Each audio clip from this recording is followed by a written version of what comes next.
Good morning, Facebook. It's Terry here, checking in as usual for the Tuesday chats. This morning, though, I am joined by Justin Paul. So Justin and I have not actually physically met yet.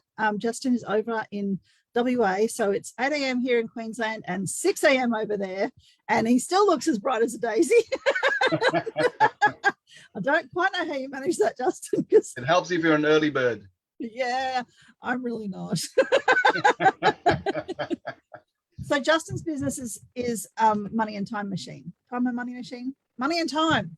Money and Time. No, that's okay. Money and Time. So Justin, please introduce yourself to everyone who's listening today, and tell us, who you are and what you do, please. Thank you and for welcoming me to your group. So Justin Paul's my name. I'm the host of the Money and Time Machine podcast. And a backstory, I spent quite a number of years in the mentorship of an entrepreneur from whom I learned why and how people who are successful differentiate themselves from people who try to be successful. And so I spent a number of years learning. And then in 2016, I created a Money Mastery coffee catch-up, which was here in Perth. It was just near on the foreshore in South Perth. And it seemed to me that the program, which was a year-long program, was quite in-depth. And for me, having invested a lot of money in my own learning, I thought, why not create a bit of a group where we could continue this learning post the program's finalization. And I did that from 2016 to 2017. It was good. We just caught up every fortnight, maybe half a dozen to a dozen of us. We got some people in, and we basically discussed whatever people felt the need to discuss.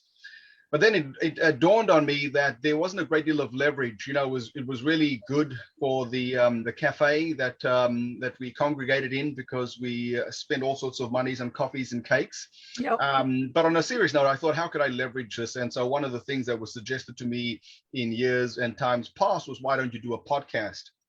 So 2017, that came to an end, and then I sort of went down the rabbit hole of learning what podcasting is, how to go about doing it. And then in 2019, I launched the Money and Time Machine, which is essentially a community of people wanting to understand what makes the 1 to 3% successful in life. Because I figure if you're going to learn from anybody, you may as well learn from the people who are actually achieving the goals and the results that you want. That Definitely. Sort of made sense. And that community has been growing since 2019. It's coming to the end of my third birthday is due in September. So time flies. But essentially what I've done in the Money and Time Machine is I interview people that provide practical everyday tips, give an understanding to their own personal psychology, because it's one thing to, I saw a nice saying the other day, when listening to information, be conscious of the difference between observing information and interpreting information. And I think it's fascinating to me that in a day and age when there is copious amounts of information on how to make money, how to have a better relationship, how to have better health, if you look at those categories, people are struggling in the 21st century more so than any other time. So that to me was an interesting observation. So I figured by creating a community where you can get into the minds of men and women who are achieving certain, then perhaps that might provide impetus for people to get the kind of long-lasting change that most hope for. Yep, absolutely. And that's the thing, like so many people are out there sharing their wisdom, but if they don't actually have the runs on the board, should you be listening to them? Well, look, wisdom is a fascinating thing, because I think that the first thing when people try to emulate other people, there's this thing called responsibility. Now, if I ask most people, are you a responsible person? In fact, if you ask me that question, I would say, of course, I'm responsible to my partner, my kids, if you're working a job, you're responsible to your co-workers. But when you go down the route of sort of entrepreneurship, where you're trying to develop yourself, then responsibility is accepting that you are the cause and the solution for every facet of your life. Yeah. every facet. There is no ifs, buts, or maybes, and that's a big challenge for a lot of people, because it's the reality versus the fantasy of business. Oftentimes is quite contrasting and quite it can sort of nib at you ever so slowly over the years. And then people wonder, in fact, I was interviewed just recently, why do some entrepreneurs make money and some don't? So I think personal responsibility goes a long way, and that's something that a lot of people, if they're honest, have to have a big issue with.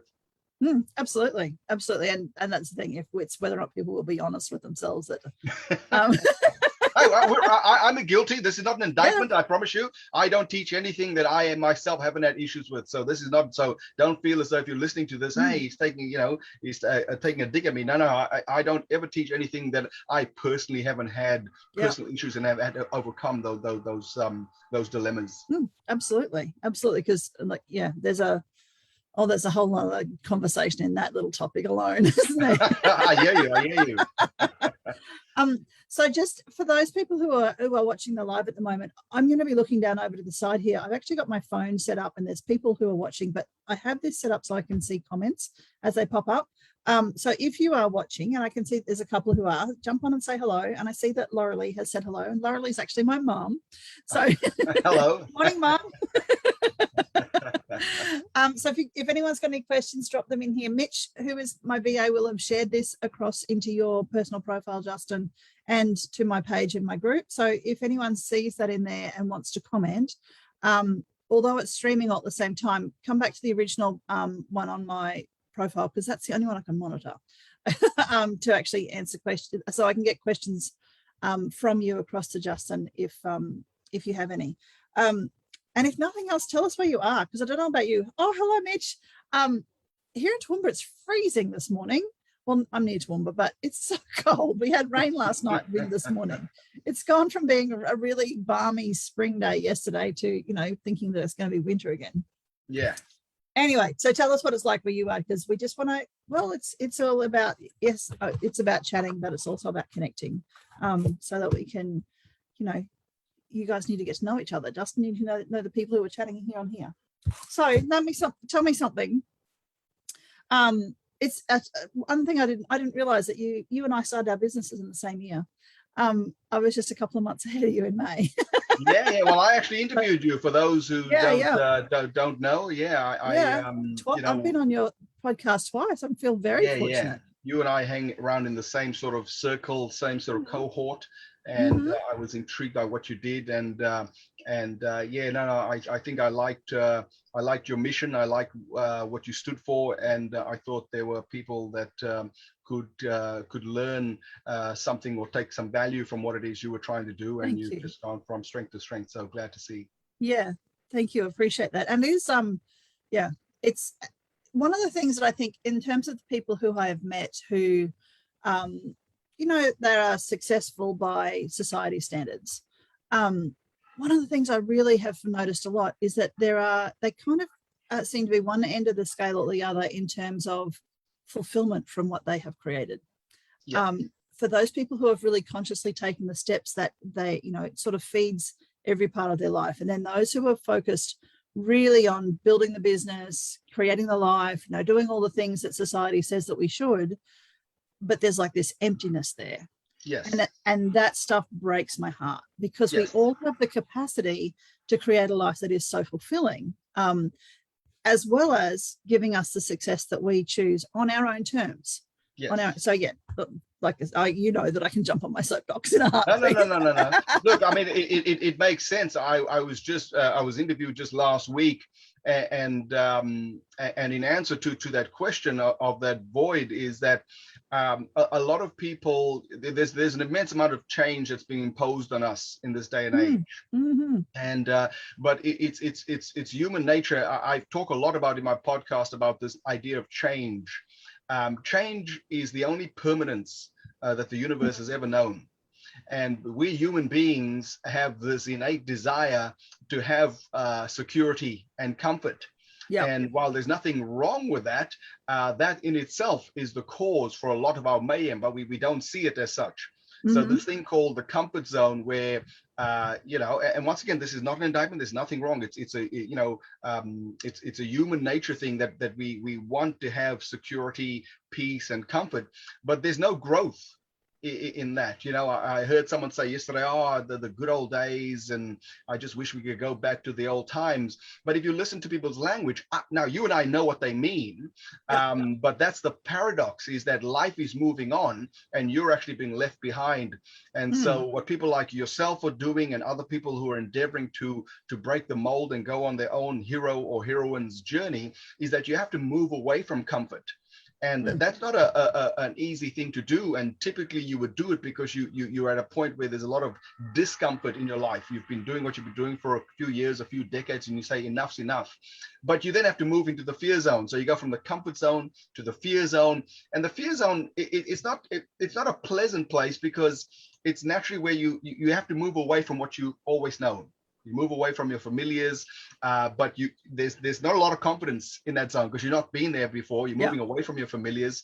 It's generally when people try to endeavor to do new things, but then excuses sort of pop up in your mind, and you sort of run back, and you generally are affected by the opinions of other people.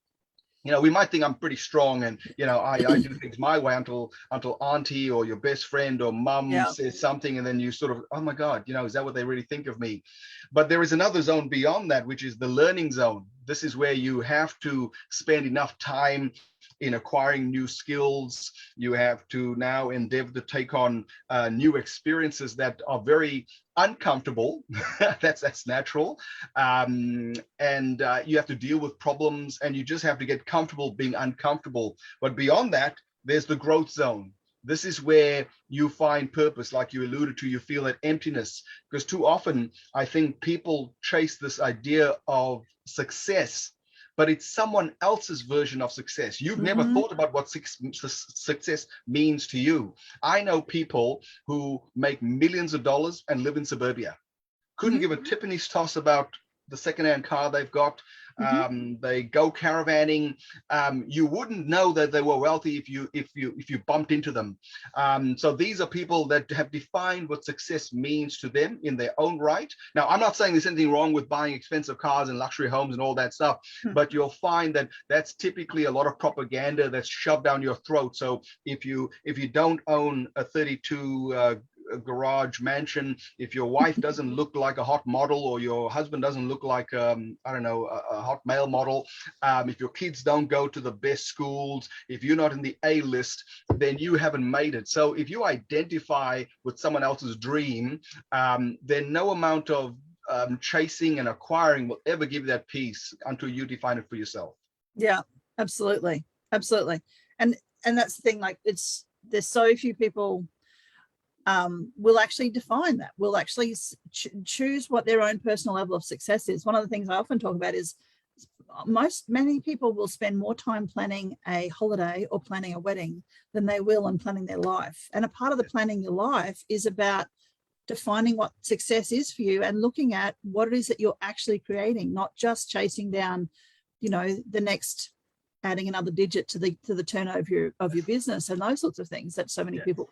And look, kudos to those people who do that and who are getting what they need out of that. But yeah, there's so many things that it's something that certainly the older I get, the more important I find that information, that content to be, that Yeah. concept. I mean, Yes, it's yeah, simply called clarity. It's having yeah, yeah, clarity, and no one is going to define what makes you happy. No one is going to define your values, and yes, living a life in alignment with your values better than you will.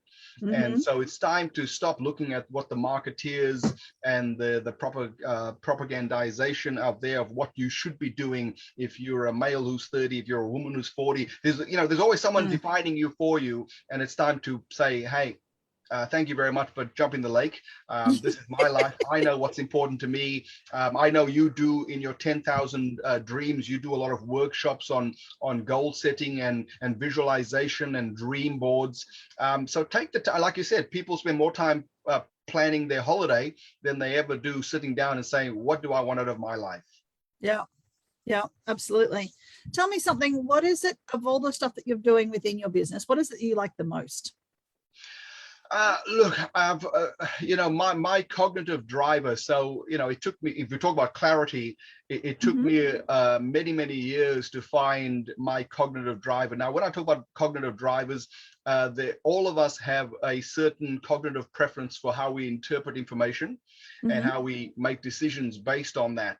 And so once I discovered my personal drivers, my own preference for how I interpreted information, I was able to align my life. And so one of the things that I love, you can probably see it in the background here, I've always had a natural love for learning. Now, I was horrible in school. I hated school, but to be quite frank, the reason I hated school was because my father was a teacher. So I went to school and then I came home and it was like going back to school. So I got pretty over school really quickly.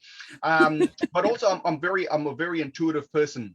And so you probably would have heard Paul Council talk about this. So, I'm more likely to meet people who have a sensory acuity that's different to me than they will actually have an experience of a person like me. Mhm. So I always blended in to my surroundings. I always blended in with people and you wouldn't know much about me. But once I got to my sort of 40s and mid 40s, I decided to sort of operate from my love of learning, and I figured, it's interesting. You've heard of Maslow's hierarchy. Mhm. Maslow's hierarchy talks about it's human nature to have our physiological needs. Dwell towards that, followed by our security needs, our safety needs. Then we've got the love and belonging. Then we've got esteem, where we desire to be confident. And then you've got the self-actualization. Now, it's interesting. We're living in this COVID period now, where it almost seems as though our lower order needs are being eroded and people are Yes. feeling more uncomfortable. Now, I don't care which side of the divide. I'm not here to debate people one way or the other. You do what's best for you. But if you look at it from a personal point of view, if you look from a business point of view, businesses are struggling. Now has never been a better time to get into the entrepreneurship zone, to help find solutions, because a lot of people are afraid, a lot of people are scared, a lot of people are confused. And I'm talking about confident people that you wouldn't Mm. even, it's very easy to look at a particular demographic of people. But I've met people who have PhDs and degrees, have been doing what they've been doing for decades, and all of a sudden their lives have been turned upside down. They've Yeah. lost careers that they've invested multiple years into it. Mm. And when you have conversations with them, they're broken people. Yeah, and they're trying to rebuild themselves. So now so in terms of what you and I are doing, I find people are looking for solutions, and from a business point of view, and there's nothing wrong with looking from a business context. There's never been a greater need for solutions, and if you can step in there, use your own life experiences, connect with people, do what I'm doing, which is developing a community of collaboration, of helping people, then yeah, I think we can get through this next phase of whatever's Yeah. happening out there in the world.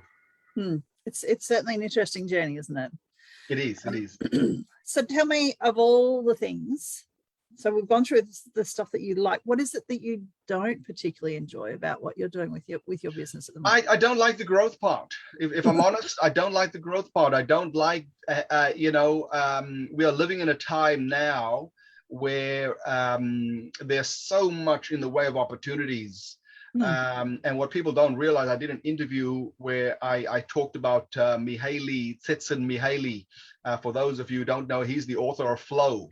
So I used to call it Mihaly Csikszentmihalyi, but I found out how his name was actually pronounced. So I'm trying to show off there with pronouncing it the way the Hungarians do. But in it, he talks about Howard Gardner, which is one of the top 100 most influential thinkers of the world.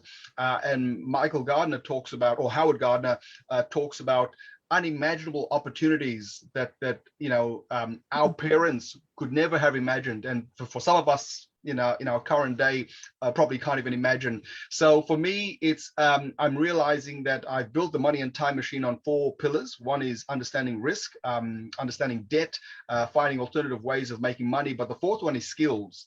So if you ask me what the thing I hate the most is, I'm having to develop new skills to take advantage of the opportunities that are here and future coming towards us.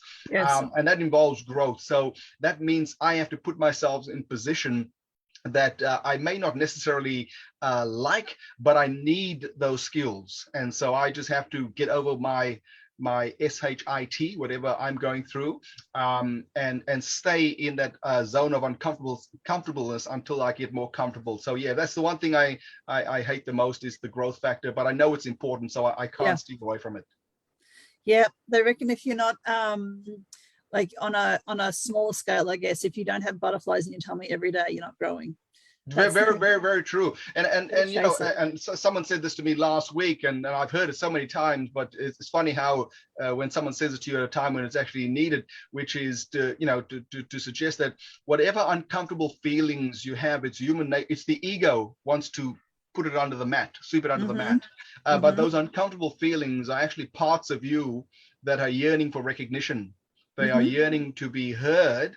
And if you keep, you know, shoving them to the side, they won't go away, and they'll come out and amplify themselves in very ugly ways, expressive ways that you may not like. So whatever it is that makes you feel sick in the gut, makes you uncomfortable, spend some time with those feelings and find out what it is they're trying to ask of you, to acknowledge of them. And I think you might be pleasantly surprised. Yeah, that's a good tip, actually. That's because I think, yes, yeah, a lot of us we don't want to focus on those things that make us uncomfortable. We just human nature is to avoid, isn't it, for those sorts of things. So I really love that. Thank you. What does your dream business look like? What are you building towards? Look, you know, I'm thinking global. So I'm in the process of organizing some programs now and designing some programs, because when I did that was always the intention when I started, but then I sort of fell in love with podcasting and putting out content, which was great. But at some point you got to say, look, is it just a case of, am I just contributing by putting out podcasts? And so once now I'm in the process of devising some programs so that I can actually engage people more. But the beautiful thing about going online, and you'll know this, is now we can go global. I was fascinated to see that I received an email where I'm ranked 195 on Google Podcasts, or sorry, iTunes, in entrepreneurship. And in France, I'm ranked 112. Now, I had no idea until I got sent that. So all of a sudden now I have a reference point. I have a reference point, and I think, well, okay, now I need to maybe focus more on marketing the podcast, because I sort of grew it organically, but you can't rely on that. So now I need to develop some skills in marketing, some good copywriting skills.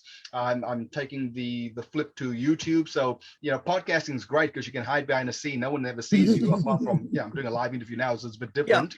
And it's good, but I think people now are yearning for connection. So I'm in the process of wanting to monetize the podcast. I've got 2 more podcasts in tow. One's to do with marketing and one's to do with trading, because I love trading as well. Awesome. So it's a step-by-step process, but as long as you've got a plan and you're consistent, committed to that plan, you're getting results, you're looking at the results, you're saying, okay, how can I do this better? How can I refine it? And just keep moving forward. That's probably the most critical thing. Yeah, absolutely. That's awesome. I'm really excited to see that. And so tell me something. I will make a little confession here. I'm not a big podcast listener. I learn in other ways, and have spent many, many, many years listening to audios for the sake of training. And I've just kind of got to this point where I don't know, the listening gets me, honestly. I need to sit and focus. Anyway, to be ranked like in the top 200 on, like you said, globally and in France, I think was the other one you mentioned. Yeah, France, How many entrepreneurial podcasts are out there in the world, though? Because there are so many podcasters that would be speaking in this space. Like, have you, like, that's like, I know that, yes, there's certainly still some people ahead of you in terms of ranking, but my goodness, that's really amazing to be in that space right now. Well done. Yeah, no. Well, to give you context, when I first was introduced to the idea of, go and do podcasting, and that was in, I don't know, it might have been circa 2015.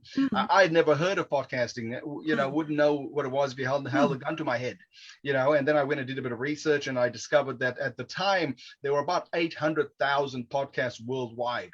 So once I knew what a podcast was, and I obviously 800,000 was incredible a number, because it's, oh wow, I had no idea podcasting was so popular. But then if you dig a little further, the reason why there were 750, 800,000 is because podcasting is a relatively easy endeavor to get involved in. Mm-hmm. And at the time, the average length of a podcast in terms of the episodes was 7. So I thought, okay, so people jump into this thing and they just run out of wind, they run out of gas, they were enthusiastic. I guess it's easy because like in any human endeavor, there's always the 1 to 3%ers. And then as you fade all the way down, it gets less and less. Just recently, there's over 2 million podcasts now. Wow. In an array of genres that think of anything in your head this instant, there's a podcast for it. I don't care. You don't have to tell me. If your listeners are listening, think of the weirdest, craziest thing you could possibly imagine. Someone's got a podcast about it. I will guarantee you. And in fact, some of the best and most successful podcasts are so niche. You'd have to sit down and have a whiskey to figure out that people are making money talking about that thing, So don't be judgmental. But in honesty, until I got that reference about where I was ranked, one of the things I'm a bit like you. I didn't know much about podcasting.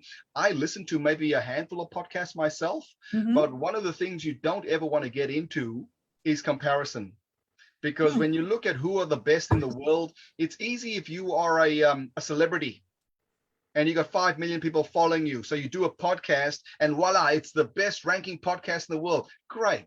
There are certain criteria and factors there that had to align. So you just have to get into something that you're comfortable enjoying talking about, develop that community. It's not about advertising. A lot of people think, oh, you make money on advertising. It's true if you've brought a whole entourage of followers to you, and a potential sponsor might just say, thank you very much. 10,000 rooms, it's got 100 million people. I'll sponsor you and pay you money. But no, you develop a community. You find ways that you can add value to their lives, and then like any other business, you find out, hey, look, I've got these programs, would you be interested? And then you promote those and help people out. So you don't need to have a big following. That's, I guess, is where I'm going. It's a good medium. I started off doing one podcast on a Monday, and then I decided to add value by doing a Wednesday and Thursday podcast. Now they're a little bit different because I narrate a series of books. In that one, they're just 2.5 to 5 minutes. Whereas my Monday, the one that launches on Monday, I'm generally interviewing people or having a monologue, and it could be 20 minutes to an hour. So yes, I'm just trying to spread as much information out there for people that they may find useful. Yeah, and there'll be those who want those little tiny snippets that you're offering in the other week, and others who want that really more in-depth conversation. Oh, look, time is of the essence. Where everyone's busy. So, for those people, like people say, when you get into podcasting, they say, what's the ideal time? And for a long time, it was suggested 25 minutes was the ideal. But the reality is there are podcasts that are 3 hours long. 3 hours long. I kid you not. But if you appreciate that when you have a niche and you have an audience and they want to listen to that, they will listen to it regardless of what you may think. But I do appreciate that there are people that are time constrained, so which is why I added the 2.5 to 5 minute short podcast and just give you a bit of a nibble as you go along. But you can always revisit them. That's the great thing about podcasting. They don't disappear. You can repurpose them. Yeah, love that absolutely. Word, repurpose. So once it's out there, and then Yeah, absolutely. I can see we've still got a few people who are watching us. So if you've got any questions for Justin, we are fairly close to wrapping up. But if you want to pop anything into the chat, and I will try and convey it. Otherwise, we'll drop back in here. Please, Justin, jump in and share all your links and stuff so people can find you, and so they can connect with you directly, but also find your podcasts and other elements. Yeah, if you want to go the easiest anywhere. So I'm on iTunes, I'm on Stitcher, I'm on Spotify, I'm on Google Podcasts. You can go to my website, Money and Time Machine. So for people who, if you ever want to know where do I find it, just find out where our podcast downloaded. So I've got a directory. So people will if I say Spotify, people tend to know what that is. If I say Google Podcast, and you'll just find the links and you'll scroll through it. It's easy to find. So anywhere where you can find a decent podcast, you type in Money and Time Machine and you'll find me. I'm over 130 episodes now. Wow. So who would have thought? Yeah, when I started out, well done. I thought, if I got to 20, great. In fact, I just had to beat 7. That's at the time it was like that was the mean or the average of episodes before people fell off the perch. Yeah. And then I got to 25, and when I got to 25, I thought, how about I get to 50? And when I got to 50, I went to 75. So I've got these little goals, because even in podcasting, as in with any endeavor, there were moments where I thought, why am I doing this? Yeah. Why am I doing this, man? And I liked it, and I just, so it's normal to, even on anyone's hero or heroine's journey, there will be times when you start to question your purpose, why you're doing it. But it was in those moments of reflection when I just felt like kicking the bucket and saying, F this, that you say, all right, go back to your purpose. What was the inspiration behind it? And you'll recall it. And then what happened was, funnily enough, like if I look at when I got to episode 100, was when I sort of have a dip. Okay, I've got to 100. What's the purpose of this? Am I just going to do another 100? And then I thought, well, how can I add more value? And then I went from doing 1 podcast to 3. So I did more. And then I felt alivened again. I thought I'm creating more value. So look, if you're on your journey, if you feel those moments where you question your sanity, where you question your purpose, and where you even may think that you're a fraud, like, what is this? Who am I kidding myself? Just understand that those voices, they will never go away. You just have to acknowledge them, say hi to them, make friends with them, and realize that they have a role to play in your success. But ultimately, they don't dictate where you're headed. There are other parts of who you are that you just need to line up like horses and let them sort of drag you towards your end goal, your end destination. Absolutely. That staying the path when it's when the doubts jump in, that's when you, like, obviously for you've got that clear vision of where you're going to. So when the struggles raise their head, you can push beyond it because you see what the bigger picture is that you're working towards. And always revise clarity, because there's nothing wrong with you starting at point A and said, I know what point B looks like, but somewhere along the journey, point B kind of got blurred. You changed your mind. You discovered other elements that were, I've always been a great advocate for get a bloody result. If it's not the result you like, okay, don't throw it in the bin. Just say, okay, how can I modify it? How can I tweak it? How can I make this better? So it's a constant revising of your goals. As I said, it's when you get hooked into what things should be like and you lack that flexibility, that you create your own drama and own stress and own sadness in your life. So be flexible, enjoy the process, acknowledge that there will be moments when you will doubt yourself, but that is normal. That is standard fare, ladies and gentlemen. I hate to say it, you ain't special. You ain't special, so yeah. Yeah, absolutely. I think we might use that one as your top tip for today, Justin, because that's a really bang on. Like, it's one of those things, something I talk about a lot as well, is life changes. We don't know what we don't know until we realize we don't know it. And then when we do know, we need to move forwards. And sometimes that means that point B that you spoke about changes form, whether it's changes completely or whether it's a slight alteration. Well, that depends on the situation, but we need to be mindful of the fact that, like you said earlier, change is guaranteed. It's not just a possible, it is going to happen. Yeah. And so when change happens around us, then where we're heading can also change. Sometimes massively and sometimes not so much. And look, entrepreneurship is the ultimate hero's journey, because you are, people, they may not tell you this, but people secretly adore entrepreneurs. They adore entrepreneurs, because entrepreneur by definition is someone who's gone away, ventured away from their familiars, is moving towards their life. And even though people might give you a hard time and you may have critics and people that try and drag you down, just understand that the only reason why they're doing that is because by you moving away towards something that you want. And, I think it says a lot more about them. So people secretly admire heroes, entrepreneurs, because they are heroes in every facet of life. So, that's something I keep in mind, that, in fact, I get emails from people that I've never met in Lesotho, Switzerland, Germany. So who would have thought when I did this podcast here in Perth, I would, anyone for one would give a tip in his toss. But nowadays I'm getting feedback from people around the world that I've never met. So that gives me inspiration to say, listen, there are people out there that are saying, thank you. I needed that particular episode or something that you said there.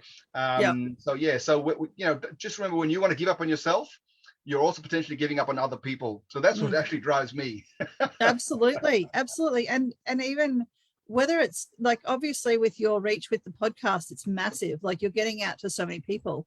But I've had a similar conversation. My reach is nothing anywhere near as extensive as yours, and my business is capacity for global, but mostly my focus is local, honestly. And I've had people approach me that I met a lady at the farmers market on Saturday. And she's like, started going on about, listening to my stuff. I'm like, that's really wonderful. I've never met you before, but I'm glad it's helping, So yeah, you just never know. People are always watching. You never know who you're helping. And even, but people will watch and not necessarily comment until they're really pushed to it. So often we feel like, I know, like there are a lot of times where I kind of feel like I'm talking into a void because you don't get a lot of feedback. And not like, and kudos to you with a podcast, because nobody can even comment on a podcast unless they make that effort to go and send you an email, which is a whole nother step again in terms of showing like that initiative to create that contact. So it's important to just do what we do and share what we need to with the world from our own areas of expertise and passion, so that it does help those people who are watching, because we just. And you said something very important there. I'm surprised when people from around the world say, I've come across your podcast. That's wonderful. So initially my head might have got a bit swollen and said, oh, this is amazing. But a lot of people are also moving back to community. So I know you're up in Toowoomba, so you come from a farming district. And so, we're going back to a time when people looked after one another. We collaborated with our resources. Now, I do podcasting. You obviously got your online business, but you're also in the community where people are struggling. And so people are collaborating in terms of their human resources. So there's lots of opportunities now, even locally. Like I said, you don't have to go further than than your local. So don't ever get caught in this idea that you have to do something out there in the ether. I find a lot of people are as successful just working in the parameters of their own cohort. So at the end of the day, it's about finding solutions for people's problems, connecting with people, trust, engendering trust, and it's about sustainability. I'm not doing this because I want to make, I'm like Joe Rogan, who's a famous podcaster, just signed up with Spotify for $100 million. And so, people are going crazy. Listen, he's in the 0.00001% of the 1%. So while I'm very happy for that, once again, stick clear to what it is you want to pursue. And I'm grateful for other people being successful, but oftentimes business and success is not too far away from you. So be happy with your enclave, develop a business there, look after people, and then who knows, from there it expands on. But stay local. I completely love it. So do you know what I have started doing? Last time I ran a dream board workshop here in Toowoomba, I did a hybrid event, which was amazing. So I have tried doing the workshops online, and me as an individual, I find it very challenging to do online. This is great, but to run an online workshop, oh my goodness, it was so draining. But to do it in person, it fires me up. I'm on a high for the rest of the day kind of thing. Even though I've done like the 5 or 6 hours of the workshop and the prep and I'm still like buzzing by midnight that night. With the hybrid event, I had the whole bunch of people online through a Zoom call on a teleconferencing facility, as well as people in the room. And it was the same kind of energy as having because me and my personality fed from the people in the room. So that's sort of where I'm working towards. How? I don't know. We'll work that out. Yeah, exactly. You don't need to have the answer. That's the beautiful thing. You don't have to have the answer, but at least you've got part of the recipe that works well for you, which is good. So you've gone through one, you've gone through the other, the hybrid, you've found a bit of a mixture. So it's all about getting results, finding out what works for you, and then saying, well, how can I amplify, replicate, and create more of it? So well done to you. Yeah. So excited. And it's one of those things that I literally just one day went, oh, how do I do this? And then it's an interesting process, but I'm really very grateful that it works. I've got another one coming up soon. I've only done one so far in that format, but I really loved it. So have no intention of changing that anytime soon. Well, I've seen them online, the ones that you have done, and it certainly makes me want to be there. And because like you said, it's the energy, it's that connection with people, and the food's not bad as well, from what I've come to a foodie here. So no, I'm a big foodie as well, but the venue that we go to, it's a little cafe called Milk and Honey, and then there's a conference space above it. And Kevin, who owns Milk and Honey, he's an amazing chef and creates the most beautiful food. So it's a huge bonus. Lovely bloke, beautiful venue. It's a really great space to be. So very grateful that I found it. And like I'm pleased that you found your tribe, and you found your niche. You found what drives you. And you just need to keep doing it, all things said and done, and then that's critical, and then it'll just evolve into whatever it's going to evolve into the future. I'm sure you've got plenty of ideas of what that'll look like, but action. There's a reason why it's 10,000 dreams, not one. No, good on you. I'm very happy for you. Thank you, Justin. I appreciate that. All right, so if anyone's got any questions, we might wrap it up there. We have chatted for a good chunk of time. It's been lovely. I always enjoy our chats, Justin. But if anyone's got questions, make sure you pop them in the chat so that we can come back to them later on. Just to make sure you drop your links in there so that people can find you easily. But yes, as you said, you can just go to any podcast platform and look for Money and Time Machine, and they'll be able to find you. So that's fantastic. Thank you so much. And I really appreciate it. So thanks, everyone, and have an amazing day.